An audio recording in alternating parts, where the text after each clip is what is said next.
இப்ப இந்த மேசராசிக்காரர்களுக்கு இந்த 2026வது வருஷம் இப்படிதான் இருக்குங்கிறது என்னுடைய கணிப்பு. பணம் இருக்கும், ஆனா மனசுல நிம்மதி இருக்காது. அடுத்த கட்ட நிலைமைக்கு நான் போகணும், வாழ்க்கையில நான் ஒரு பிரம்மாண்டமான இடத்தை அடையணும். வரக்கூடிய ஜூன் மாதம் உங்களுக்கு குருபெயர்ச்சி நடக்க போகுது. அதுக்கு ஒரு முன்னோட்டமான வீடியோ தான் இது. அதாவது பொதுவா மேசராசிக்காரர்களால கொஞ்சம் சுறுசுறுப்பா இருப்பாங்க. ரொம்ப சோர்ந்துலாம் போயிட மாட்டாங்க அவ்வளவு சீக்கிரம். அவங்க எப்போதுமே நேர்கொண்ட பார்வையா தான் இருப்பாங்க. எதிலும் நியாயத்தை எதிர்பார்ப்பாங்க. ஆனா அப்படிப்பட்டவர்களும் சில நேரங்கள்ல வீழ்வதும் உண்டு. அதுக்கு காரணம் அவங்களுடைய முன்கோபம் தான். அந்த முன்கோபத்தினால பல விஷயங்கள் அவங்க இழந்திருப்பாங்க. மேசராசிக்காரர்கள் நல்ல வசதி படைத்தவர்களும் இருக்கிறாங்க, ஏழ்மை நிலையிலும் இருக்கிறாங்க. ஆனா பொதுவாக மேசராசிக்காரர்களுடைய குணாதிசயங்கள்லாம் பார்த்தீங்கன்னா இப்படிதான் இருக்கும். என்னதான் வீழ்ந்தாலும் டக்குன்னு எந்திரிச்சுவாங்க. அவங்க அப்படியே சோர்ந்து போய் ஒரு ஆள் கிடையாது. சரி, இப்ப இந்த மேசராசிக்காரர்களுக்கு இந்த 2026வது வருஷம் இப்படிதான் இருக்குங்கிறது என்னுடைய கணிப்பு. அப்படி இருக்கான்னு பாருங்க. யாருக்கெல்லாம் அப்படி இருக்குதோ அதை கமெண்ட்ல சொல்லுங்க. வாங்க, ஃபர்ஸ்ட் நம்ம குரு பகவானை எடுத்துப்போம். குரு பகவான் மங்களக்காரகன். இந்த குரு பகவான் என்பவர் மேசராசிக்கு 3ஆம் இடமான மிதனத்திலே சஞ்சரிக்க. குரு பகவான் உங்களுக்கு வீரிய ஸ்தானம், அதாவது முயற்சி ஸ்தானம் சொல்லுவாங்க. இளைய சகோதரர்களை கொடுக்கக்கூடிய இடத்துல இருக்கிறாரு. இந்த இளைய சகோதரர் சம்பந்தப்பட்டது, படிப்பு சம்பந்தப்பட்டது. ஏன்னா அவர் இருக்கிறது புதன் ஸ்தானத்துல இருக்கிறார். அந்த புதனுடைய வீட்டிலே இருக்கக்கூடிய குரு பகவான் கல்வி சார்ந்த விஷயங்கள்ல முயற்சிகளை கொடுப்பாரு. உங்கள் வாழ்க்கையில நீங்க ஒரு சாதிக்கணும், அடுத்த கட்ட நிலைமைக்கு நான் போகணும், வாழ்க்கையில நான் ஒரு பிரம்மாண்டமான இடத்தை அடையணும் அப்படிங்கிற ஒரு எண்ணமெல்லாம் இருக்கும். ஆனா உண்மையை சொல்ல போனோம்னா, நீங்கள் எடுக்கக்கூடிய முயற்சிகள் எல்லாம் இப்ப நடக்குமான்னு கேட்டீங்கன்னா அது கொஞ்சம் சந்தேகம்தான். முயற்சிகள் எடுப்பீங்க, நடக்கும், நடக்காமலாம் இருக்காது. ஆனா பல தடைகளுக்கு பிறகுதான் அது நடக்கிற மாதிரி இருக்கும். நீங்க ஒரு காரியத்தை எடுத்தீங்க அப்படின்னா டக்குன்னா முடியாது. அது பல தடைகள் வரும். ரொம்ப வெறுத்து போற மாதிரி ஆயிடும். என்னடா இவ்வளவு தூரம் முயற்சி பண்ற, நடக்கவே மாட்டேது. ஸோ அந்த மாதிரி ஒரு சூழ்நிலை எல்லாம் இப்ப இருக்கும். முக்கியமா காசுக்கு பஞ்சம் இருக்காது. பணம் இருக்கும், ஆனா மனசுல நிம்மதி இருக்காது. மனப்போராட்டங்கிறது இருந்துகிட்டே இருக்கும். இது நிறைய பேருக்கு நடக்கும். இப்ப குரு பகவான் உங்களுக்கு 5, 7, 9 இந்த பார்வைகள் மூலம் பார்க்கிறாரு.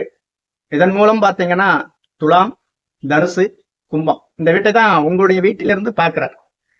குரு பகவான் தான் இருக்கிற இடத்துக்கு சாதகமாக இருக்கிறாரோ இல்லையோ, தன்னுடைய பார்வைகள் மூலம் அந்த 5, 7, 9ஆம் இடத்திற்கு தன்னுடைய பார்வைகள் மூலம் நல்லது செய்வார். ஒருவேளை அந்த இடங்கள்ல ஒரு அசுப கிரகங்களான ராகு பகவான், கேது பகவான் அல்லது சனி பகவான் இவர்கள்லாம் இருந்தாங்க அப்படின்னா, அவர்களுடைய காரகத்துவம் மூலியமா உங்களுக்கு நடக்காத விஷயங்கள் இந்த காலகட்டங்களில் நடக்க வாய்ப்புண்டு. முக்கியமா வரக்கூடிய ஜூன் மாதம் உங்களுக்கு குருபெயர்ச்சி நடக்க போகுது. அதுக்கு ஒரு முன்னோட்டமான வீடியோ தான் இது. அதனால நீங்க ஏதாவது ஒரு வீடு வாங்கணும், வீடு சம்பந்தப்பட்டது வாகனம் வாங்குறது, ஒரு லைஃப்ல செட்டில் ஆகுறது அப்படிங்கிறத இப்ப முயற்சி பண்ணிட்டு இருக்கீங்க பாருங்க, இது கண்டிப்பா நடக்கும். ஏன் அப்படின்னா, ஜூன் மாதம் வரக்கூடிய குரு பகவான் கடகராசிக்கு வராரு. அது உச்ச குரு, அவருடைய உச்ச வீடு. அது அந்த இடத்துக்கே வரும்பொழுது உங்களுடைய நீங்கள் நினைத்த விஷயங்கள் எல்லாம் பொறுமையா கைகூடும். அவசரம் கூடா. மேசராசிக்கு அவசரப்பட்டு தான் எல்லாத்தையும் இழந்துட்டு நிற்கிறோம். சரி, அப்படிப்பட்ட குரு பகவான் நல்லது செய்வார்னு வந்துட்டோம். அடுத்தது யார்? முக்கியமா 2 கிரகங்கள், ராகு, கேது. ராகு பகவான் உங்களுடைய ராசியிலிருந்து 11ஆம் வீடான கும்பராசியிலே சஞ்சரிக்கிறார். இந்த ராகு பகவானுக்கு நிழல் கிரகங்கள், சாயா கிரகங்கள், இப்படி எண்ணற்ற பெயர்கள் இருந்தாலும் இந்த ராகு பகவான் அள்ளி கொடுப்பதிலேயே வல்லவர். அவர் ஒரு நல்ல கிரகம்தான்.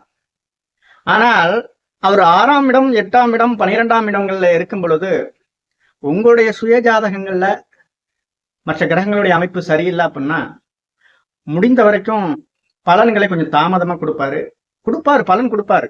ஆனா கொஞ்சம் இழுபறியான தாமதங்களை கொடுப்பார். முடிகிற மாதிரி இருக்கும். கற்பனையெல்லாம் நிறைய கற்பனை பண்ணுவோம். அதை செய்யணும், இதை செய்யணும்னு நாம ஒரு பிரம்மாண்டமா ஒரு திட்டம் போடுவோம். அது காலையில பார்த்தா புஷ்வான மாதிரி ஆயிடும். 11ஆம் இடத்திலே வந்திருக்கக்கூடிய ராகு பகவான் உங்களுக்கு லாப ராகு அப்படின்னு சொல்லுவாங்க. இந்த ராகு பகவான் உங்களுக்கு பணம் வரவு எல்லாம் வரும்.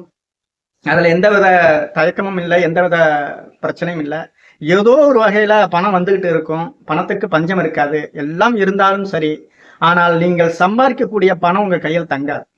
நீங்க எவ்வளவுதான் சம்பாரிச்சாலும் அது விரயமா தான் போகும். என்னடா அது, நான் இவ்வளவு தூரம் சம்பாதிக்கிறேன் போறேன் வரேன், காலையில பார்த்தா 10,000 இருக்கு, சாயந்தரம் பார்த்தா 10 ரூபா கூட இல்லையே அப்படிங்கிற ஒரு குழப்பம்லாம் இருக்கும். 2, இந்த அலைச்சலுடன் கூடிய வருமானம் தாங்க உங்களுக்கு கிடைக்கும். ஒரு விஷயத்த நீங்க ஒரு தொழில் தொடங்குறீங்க அப்படின்னா அவ்வளவு சீக்கிரம் முடியாது. ஒரு தெளிவற்ற நிலையில தான் இருப்பீங்க. ஒரு முடிவு எடுக்கிறதுக்கே உங்களால முடியாது. இது செய்யலாமா அது செய்யலாமா அப்படிங்கிற ஒரு ஆசிலேஷன், அதாவது 2 தன்மை உள்ள நிலையில தான் நீங்க இருப்பீங்க. அதே போல 5ஆம் இடத்திலே சிம்ம ராசியிலே இருக்கக்கூடிய கேது பகவான் உங்களுக்கு மன போராட்டங்களை கொடுப்பார். தந்தை வழி சம்பந்தப்பட்ட விஷயங்கள்ல கொஞ்சம் கவனமா இருக்கணும். உங்களுடைய குழந்தைகள் விவகாரங்கள்ல கொஞ்சம் கவனமா இருக்கணும். இந்த காலகட்டங்கள்ல ஆன்மீகம் சார்ந்த விஷயங்கள்ல உங்களுக்கு அதீத பற்று வரும். ஆன்மீக சுற்றுலாலாம் அதிகமா போவீங்க. ஒரு படிப்பு சம்பந்தப்பட்ட விஷயங்கள் கொஞ்சம் நல்லா இருக்கும். ஆன்மீக படிப்பு, ஜோதிடம் இது மாதிரி இருக்குங்க இல்லையா, அதெல்லாம் இங்க படிக்கக்கூடிய ஒரு காலகட்டம். இந்த மாதிரி சூழ்நிலையில நீங்க கொஞ்சம் நிதானமா முயற்சி பண்ணி, பொறுமை தான் உங்களுக்கு அவசியம். நீங்க பொறுமையா எதையுமே செஞ்சீங்கன்னா சாதிக்கக்கூடியவர் தான். பொறுமை இல்லாதவர் தான் எல்லாத்தையும் இழந்துடுறீங்க. சரிங்களா? முக்கியமான கட்டத்துக்கு இப்பதான் வந்திருக்கிறோம். சனி பகவான். சனி பகவான் 12ஆம் வீடான மீனத்திலே இருக்கிறார். இந்த 12ஆம் வீடு என்ன சொல்லக்கூடிய விரயஸ்தானம், மோட்சஸ்தானம் சொல்லுவாங்க. இந்த விரயஸ்தானத்திலே இருக்கக்கூடிய சனி பகவான் உங்களுக்கு 7.5 சனியாக வருகிறார். 40 வயதை கடந்தவர்களுக்கு எல்லாம் இது ஒரு அதிர்ஷ்டமான காலகட்டம். பொதுவாக 7.5 சனி காலகட்டங்களை எல்லாமே செய்யணும். பல பேர் 7.5 சனின்னு சொல்லி பயன்படுத்தி வைக்கிறாங்க. அப்படிலாம் கிடையாது. 7.5 சனியிலே யார் ஒருவர் திருமணம் செய்கிறாரோ அந்த திருமணம் என்பது நிலைத்து நிற்கும்.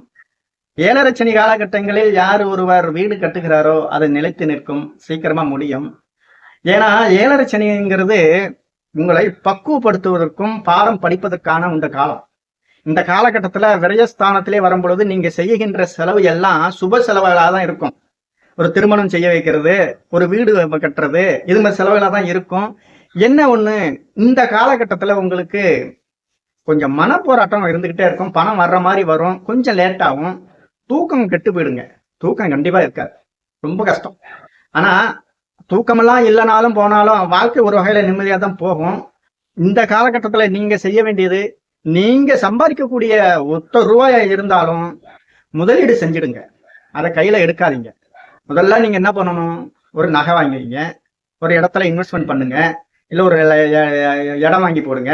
இந்த மாதிரி தான் செய்யணுமே தவிர, நீங்க காசு வருதேன்னு சொல்லிவிட்டு நீங்க தேவையில்லாத செலவுகள் செஞ்சீங்க அப்படின்னா அந்த 1 ரூபா கூட உங்களுக்கு தங்காது. அது எல்லாம் விரயமா தான் போகும். முக்கியமா குழந்தைகள் மூலியமா இந்த ஹாஸ்பிட்டல் செலவு அதிகமா வரும். சரிங்களா?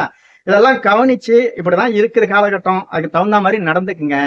வரக்கூடிய குரு பெயர்ச்சியானது உங்களுக்கு சாதகமா இருக்குது. சனி பெயர்ச்சியும் சாதகம் தான், அதுல எந்த விதமான மாற்று கருத்தும் இல்லை.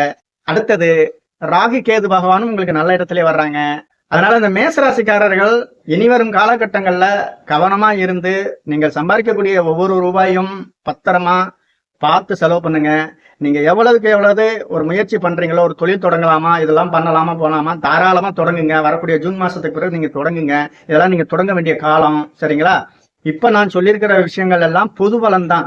உங்களுடைய சுய ஜாதகம்னு ஒண்ணு இருக்கும். அந்த சுய ஜாதகத்துல அந்தந்த கிரகங்கள் எங்கெங்க இருக்குன்னு பார்த்து அதுக்கு தகுந்த மாதிரி பலன் எடுங்க. இந்த குரு பகவான் என்பவர் 3ஆம் இடத்துல இருந்து இப்ப 4ஆம் இடத்துக்கு ஜூன் மாசம் போறாரு. அதுக்கு தகுந்த மாதிரி உங்க ஜாதக அமைப்பெல்லாம் நல்லா இருக்கான்னு பார்த்துக்கிட்டு முடிவு பண்ணிக்கங்க. வீடியோ பாக்குற நீங்க கொஞ்சம் மறக்காம சப்ஸ்கிரைப் பண்ணிடுங்க. அதுதான் எனக்கு கொஞ்சம் உந்துதலா இருக்கும். நன்றி.